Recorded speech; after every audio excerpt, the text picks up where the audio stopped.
Bueno, hola, ¿qué tal? Mi nombre es Israel Reyes, a lo mejor algunos de ustedes ya me conocen y bueno, hoy voy a hacer este video para ustedes. Lamentablemente por cuestiones de mi agenda no pude estar presencial y tampoco pude estar a tiempo en la sesión de Zoom que iba a tener con ustedes jóvenes estudiantes del Tecnológico de Alvarado y de Boca, pero les estoy dando el contenido, el cual iba a decir durante la conferencia, se los voy a hacer llegar por esta vía. Bueno, ustedes ahorita viven un momento de oportunidad porque vivimos en la era digital y tecnológica. Hoy por hoy los datos son el activo de más valor. Y bueno, como dato histórico, el Big Data Analytics existe desde hace tiempo.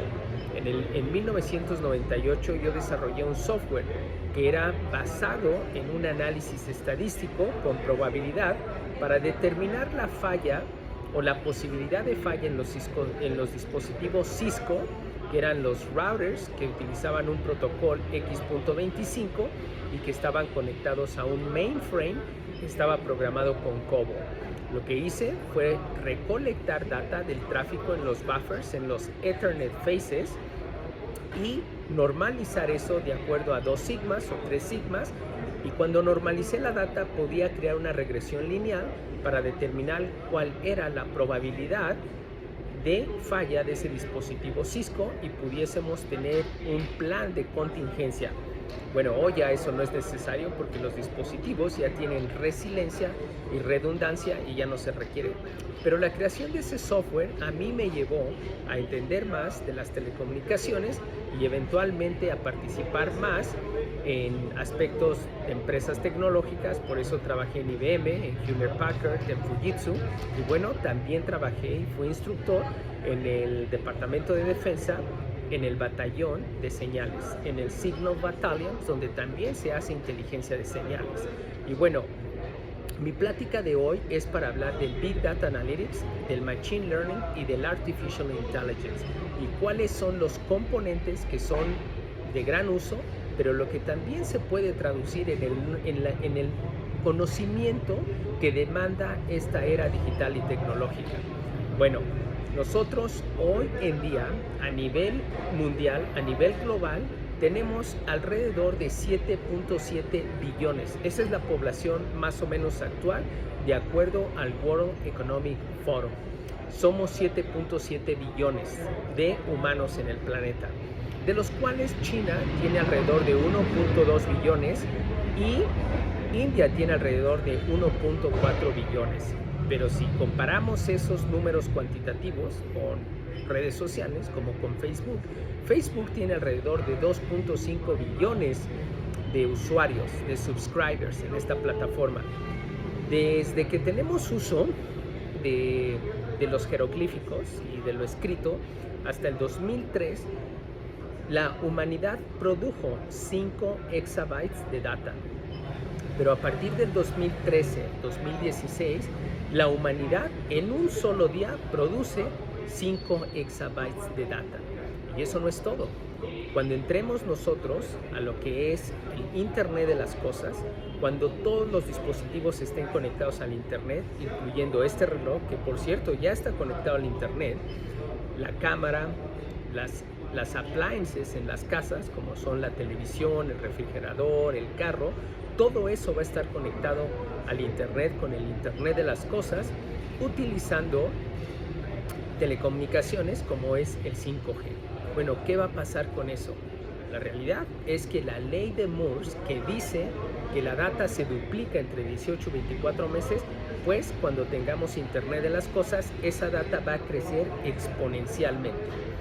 Y al crecer exponencialmente esa data, porque vamos a producir tanta data, que va a haber una gran demanda para científicos de datos, para data sciences, data analysts y gente que sepa de inteligencia artificial y de machine learning.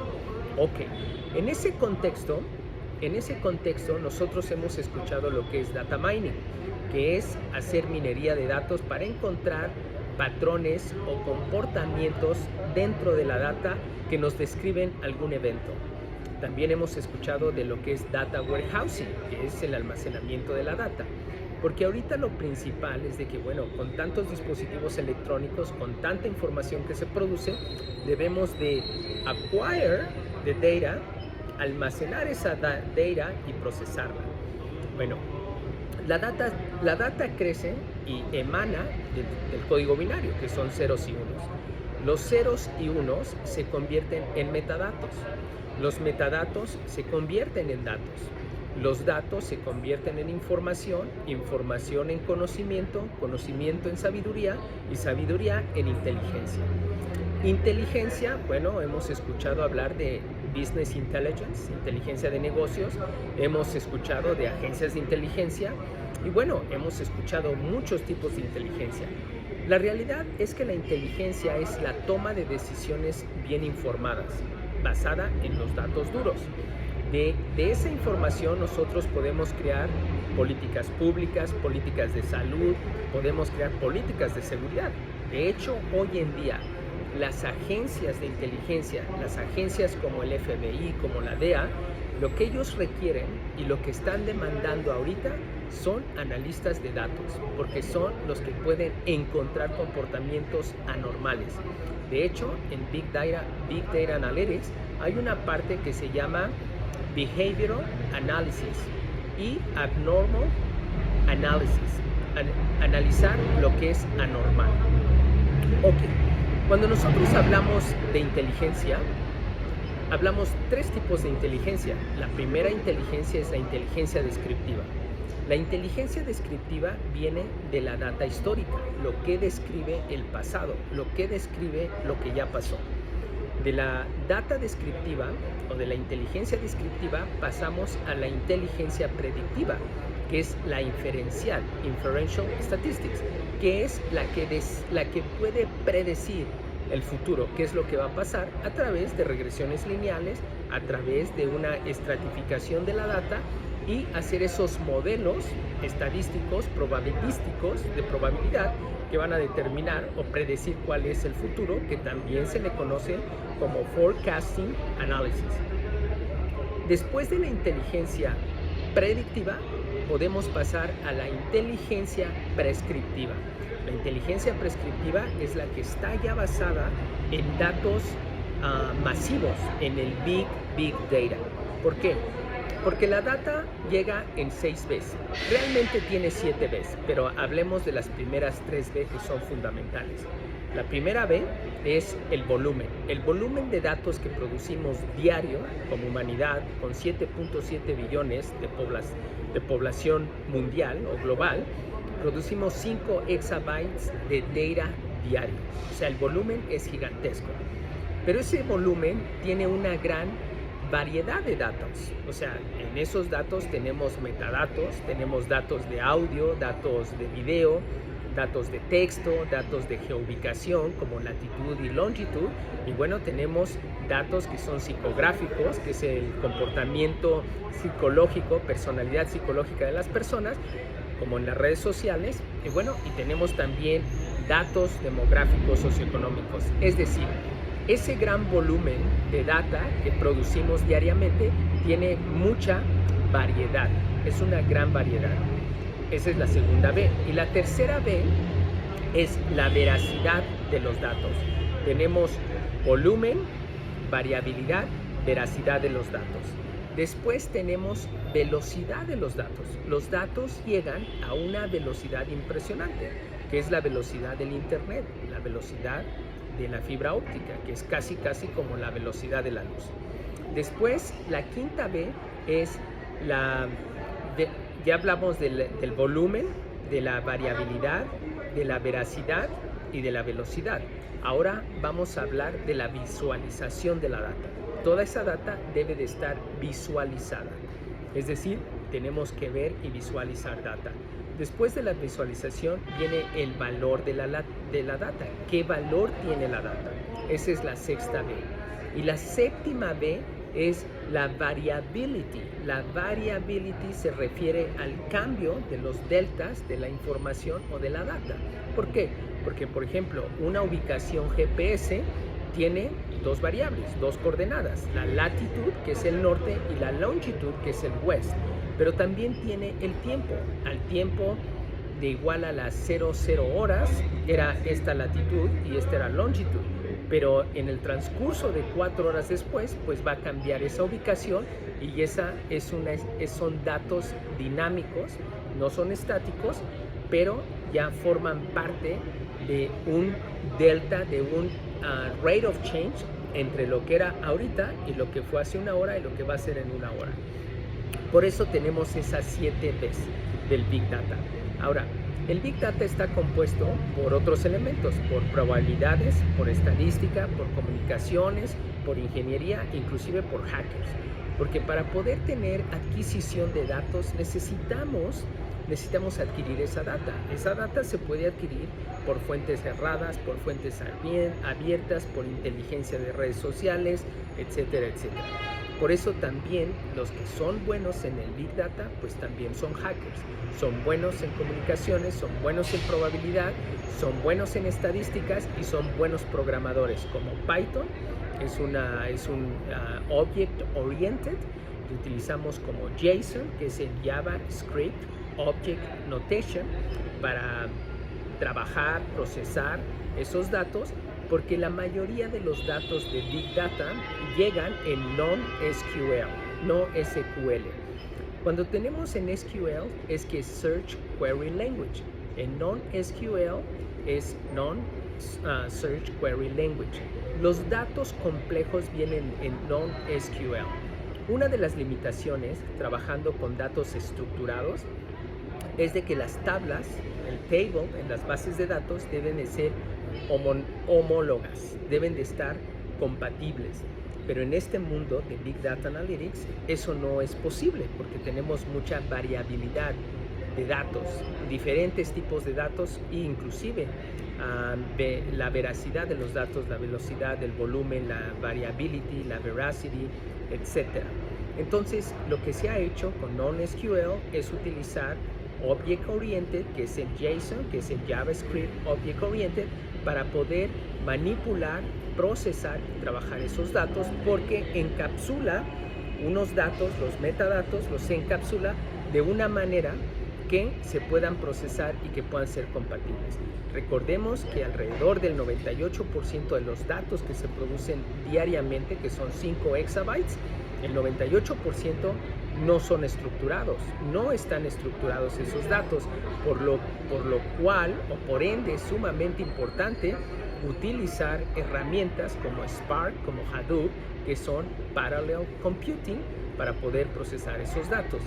Ahora, en esta teoría, ¿qué son las plataformas que utilizamos? Bueno, ya dijimos que utilizamos Hadoop, que utilizamos Spark, y cuáles son los modelos matemáticos que utilizamos.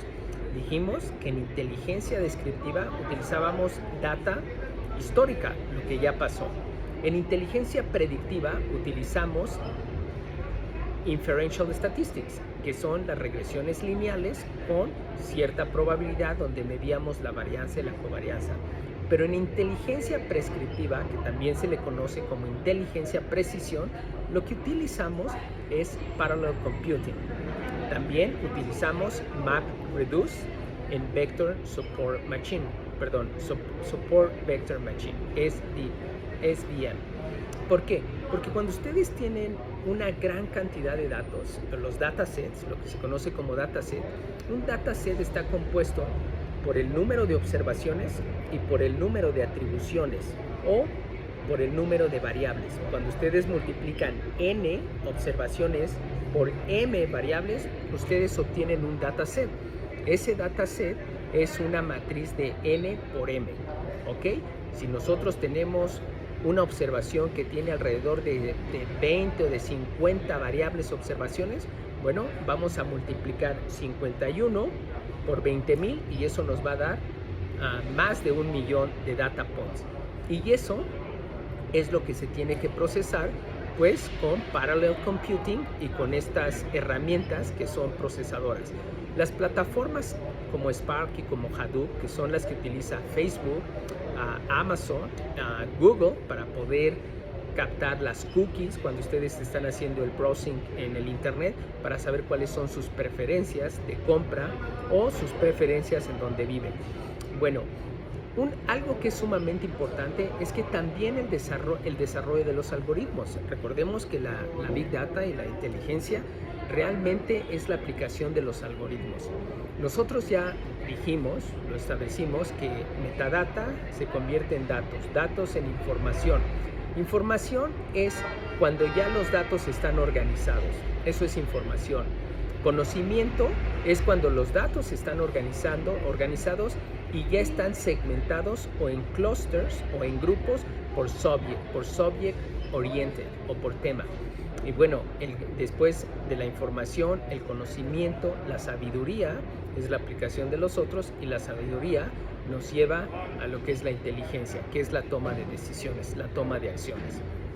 Ok, en ese contexto, lo que nosotros vemos y lo que sabemos que es sumamente importante es en la integridad de la data, la confidencialidad de la data y la disponibilidad de la data.